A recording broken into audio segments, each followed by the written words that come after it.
Welcome to today's deep dive. We are really thrilled to have you with us. So I want you to imagine just for a second that you are staring at a completely blank piece of paper. Okay, setting the scene. Right. But you're not about to sketch a drawing or, draft an email. You have actually been tasked with writing the fundamental rules for an entire society. Oh, wow. No pressure. Seriously, no pressure at all. You have a pen and you have to decide, right now, what millions of people are allowed to do, what they're inherently owed, and how they are going to survive together without just tearing each other apart. Where do you even begin? I mean, it is the ultimate blank canvas. And frankly, a deeply intimidating one. Yeah. Because usually when we consider constitutions or national charters or foundational legal texts, we picture these ancient, dusty documents drafted centuries ago. Yeah, guys in wigs with quill pens. Exactly.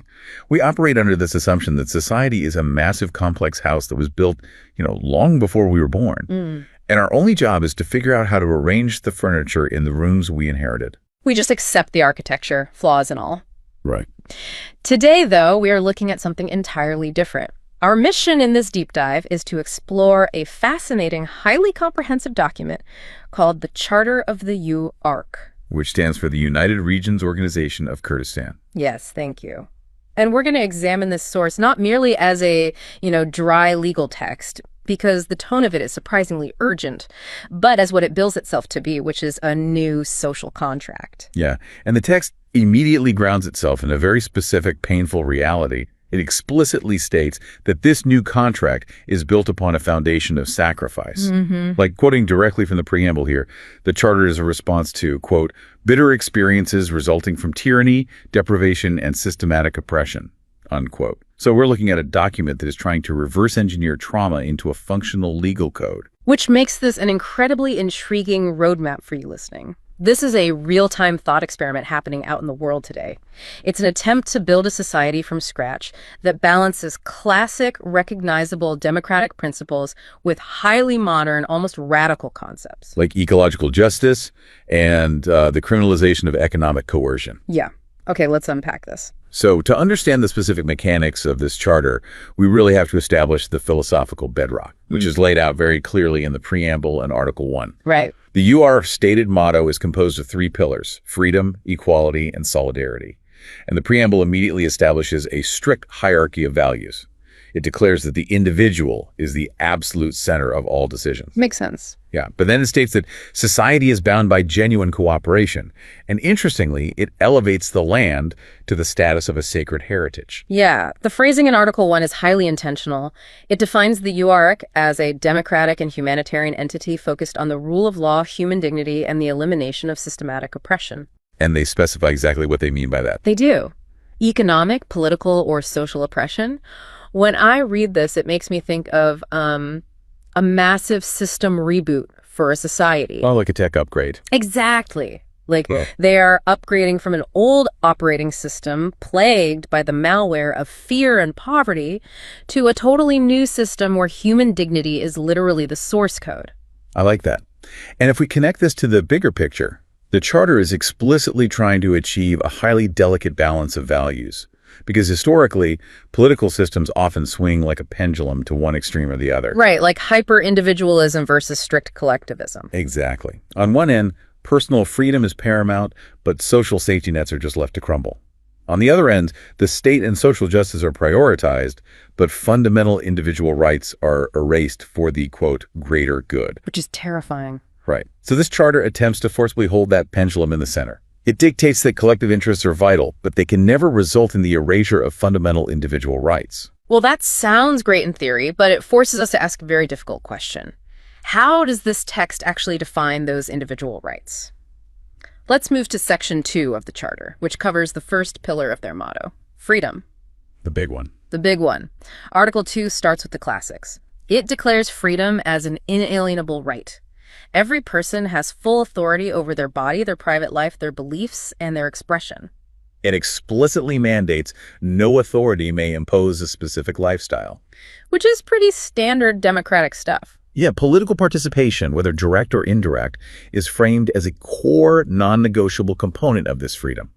And the text also establishes something crucial called the harm principle. Ah, right. It dictates that individual freedoms can only be limited by tangible and proven harm to the freedoms of others. Meaning a governing body cannot restrict your freedom simply because you hold a divergent opinion or because your actions offend a particular cultural sanctity. Exactly. The harm cannot be abstract. It must be tangible and proven.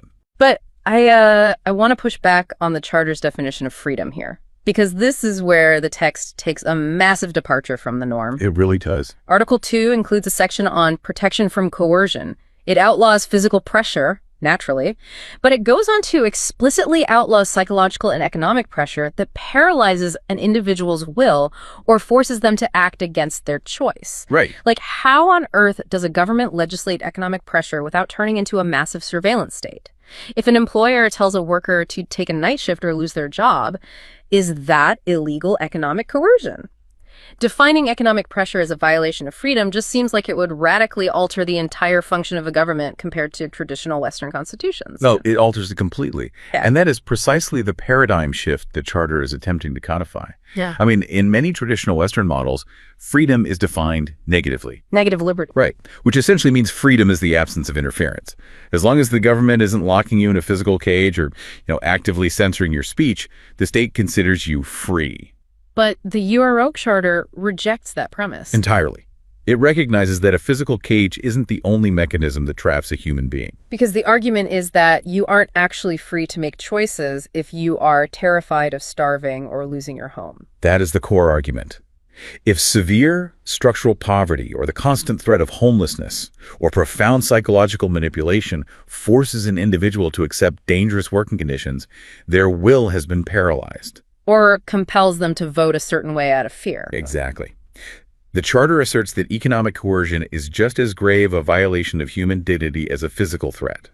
It acknowledges that true actionable autonomy requires a baseline foundation of material security. If the state permits a system where extreme economic desperation dictates people's actions, the state is complicit in the violation of its citizens' freedom. The structural implications of that are just massive. I mean, if we accept the Charter's premise that economic pressure actively destroys individual freedom, we immediately run into a glaring reality. Economic systems are inherently unequal. Very much so. So how does the Charter ensure this expansive, highly protected version of freedom actually applies to everyone, not just those with capital? Well, that requires us to look at the second pillar of their motto, equality, detailed in Article 3. And the approach here is highly aggressive. Okay. It begins with a standard baseline. Equality before the law, regardless of political, class, or social status. But it quickly moves into strict non-discrimination, explicitly listing protections based on gender, religion, ethnicity, class, sexual orientation, and special needs. And the text doesn't stop at simply banning discriminatory laws, right? It includes a specific mandate for affirmative action designed to support historically marginalized groups. Yes, it does. It establishes a requirement for equality of opportunity, stating the organization must guarantee an equal start in key areas like education and healthcare. The Charter specifically notes that a person's potential cannot be hindered by poverty or family status. It is an open acknowledgement within the legal framework that merely removing a discriminatory law does not reset the board. If historical damage has been inflicted over generations, passive neutrality from the government is insufficient. Let's think about this in terms of an analogy, like a foot race. Okay, a foot race. If you have a massive track meet and you announce a new rule that says all runners now have the exact same right to run, that sounds perfectly equal. Sure. But if some of those runners are starting 5 miles behind the starting line, or they have giant hurdles in their lanes while others just have a clear path, simply declaring the rules equal doesn't change the reality of the race. The UR Charter recognizes that it's not enough to just fire the starting pistol. Fair taxation, universal health care, and guaranteed education are the tools they're using to clear those hurdles and engineer that equal start. What's fascinating here is how Article 3 explicitly links this economic reality to political power. Under the Economic Justice Clause, extreme disparities in wealth and power are not framed merely as unfortunate economic byproducts. Or just issues of market inefficiency. Right. The Charter states that extreme wealth disparity actively undermines political equality. The logic being that if one individual controls a massive concentration of capital and another is living paycheck to paycheck, their voices in the democratic arena are fundamentally unequal. even if they both technically cast one vote at the ballot box. Exactly. Wealth hoards power. It influences media, it shapes public discourse, and it applies pressure to regulatory bodies. The Charter views massive, unchecked wealth hoarding as a structural threat to the democratic process itself. Therefore, it mandates that this disparity must be actively mitigated through progressive taxation and robust social safety nets. So, let's look at the board we have set up so far. We have an architecture that guarantees hyper-protected individual autonomy, it outlaws economic coercion, and it aggressively redistributes resources to guarantee an equal start. It's a lot. It's a lot. But if every individual in this society is fiercely focused on their personal freedoms and maximizing their own equal start, how does the system avoid fracturing? Like, a society of totally independent actors constantly demanding their rights usually ends up paralyzed by infighting. Which brings us to the third pillar of their motto, solidarity. Article 4 defines solidarity as a social necessity. It states outright that the individual and society are interdependent. Okay. Solidarity in this charter is defined as the principle of mutual recognition and support among all members. It is the structural glue meant to hold these seemingly competing interests together. And the wording is uncompromising. It states that every single right entails a corresponding duty. You have the right to demand respect and autonomy, but you possess an absolute duty to respect and protect those exact same rights for everyone else. You share equally in the benefits, but you must share equally in the burdens. Right. And the Charter introduces the concept of legitimate public interest. It declares that collective goals can take precedence over private interests, but only when a supreme social value is at risk. And, critically, the text stipulates that even when a supreme social value is at risk, the actions taken in the name of the public interest cannot violate fundamental human rights. So what does this all mean in terms of actual governance? It is relatively easy for a state to mandate a tax bracket, but how do you structurally enforce mutual support? How do you balance legitimate public interest when a supreme social value is at risk without accidentally crushing the individual autonomy we unpacked in Section 2? Yeah. Because that sounds like a recipe for constant constitutional crises. This raises an important question about the limits of the law. The answer lies in how the Charter attempts to hardwire solidarity into the physical environment and the future. They don't treat solidarity as just a feeling or a suggestion to be kind to your neighbors. It's a structural mechanism. Let's look at Articles 1 and 3, specifically the clauses regarding ecological justice and intergenerational rights. Oh man, this is perhaps the most radical departure from traditional constitutions in the entire document. It really is. The Charter elevates protecting the environmental balance to a fundamental right to existence. It goes further. It declares that future generations, citizens who have not yet been born, possess an equal right to natural resources and a clean environment. Wow. Consequently, all economic development occurring in the present day must be executed within a strict framework of sustainable development. Think about the legal ramifications of that.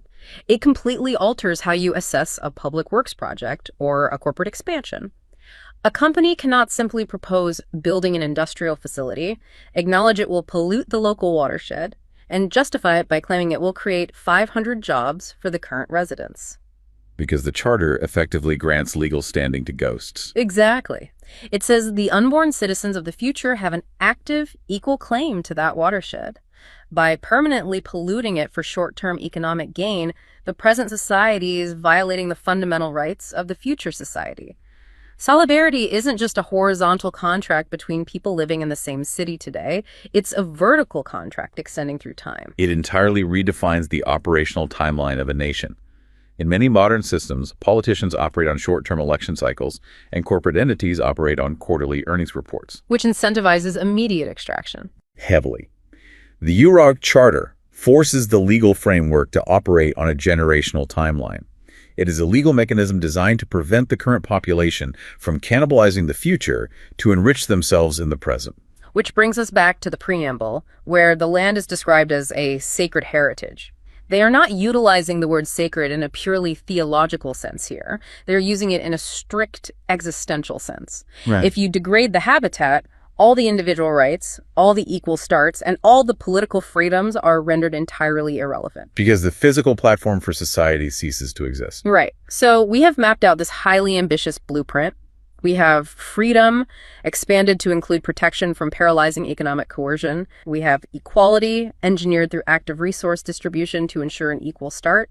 And we have solidarity, extending horizontally across the current population and vertically into the future. But a blueprint is just lines on a page. Exactly. The critical failure point of any constitution is implementation. I can write a charter on my blank piece of paper declaring that poverty is illegal, but declaring it doesn't make it true. We have to look at how this document attempts to enforce its own existence. Let's examine Article 5 of the Charter, which covers commitment and enforcement. How does this architecture become a reality? Article 5 provides the mechanism that is supposed to give the document its teeth. The UR pledges to make these principles the absolute foundation of all laws, policies, and decisions. But, as you said, a pledge isn't enough.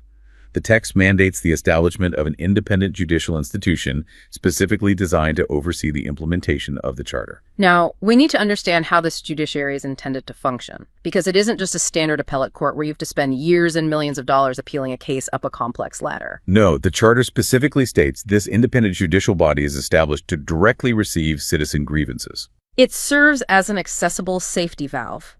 If a local authority violates the harm principle by penalizing a citizen for a difference of opinion, or if the government fails to implement the social safety nets required for an equal start, the citizen has a direct avenue to an independent body to hold the system accountable. The Charter explicitly states its ultimate goal is a society where no right or freedom is misused to oppress others. Whether this specific independent judiciary can withstand the corrupting pressures of real-world politics is, of course, the ultimate test. No document is immune to human nature. No, definitely not. But what we are observing in the UROC Charter is a profound, meticulously detailed attempt to design a closed loop of accountability. It is a masterclass in modern societal design. We are looking at a community that has endured profound historical trauma, and they are attempting to structurally guarantee dignity. They are trying to build legal safeguards so robust that the systematic oppression of their past is recognized, mitigated, and dismantled before it can take root again. And we are not here to declare that this system will work flawlessly forever. No system does. But the mechanics of the attempt are undeniably fascinating. Completely. And regardless of your own geographical location or the political system you currently live under, there is immense value in dissecting documents like this. It forces us to examine the invisible, foundational architecture of our own societies. It prompts us to ask ourselves, are we actually free? Or are we merely free from physical restraint while trapped by economic pressure? Are we providing a genuinely equal start? Or are we just, firing the starting pistol for runners stuck behind hurdles? It challenges the accepted status quo of how we define our rights and our obligations to one another. And as we wrap up this deep dive, I want to leave you, the listener, with a final thought to mull over. Oh, I like these. We spent some time discussing Article 4's uncompromising statement that every right entails a corresponding duty to respect the same rights for others. In many of our own cultures, we are heavily conditioned to view society through the lens of what we are owed, our personal entitlements, our individual liberties, our slice of the pie. But imagine if we flipped that perspective. If you started viewing your own daily life, how you engage in discourse online, how you consume goods, how you vote, how you evaluate the struggles of your neighbors through the strict lens of reciprocal duty. If every single time you claimed a fundamental right for yourself, you paused and actively asked how you were structurally ensuring that exact same right for the most vulnerable, marginalized person in your community. How would adopting that framework shift the way you interact with your world tomorrow? It is the profound difference between simply existing in a house that someone else built and taking responsibility for the integrity of the foundation. Keep diving deep.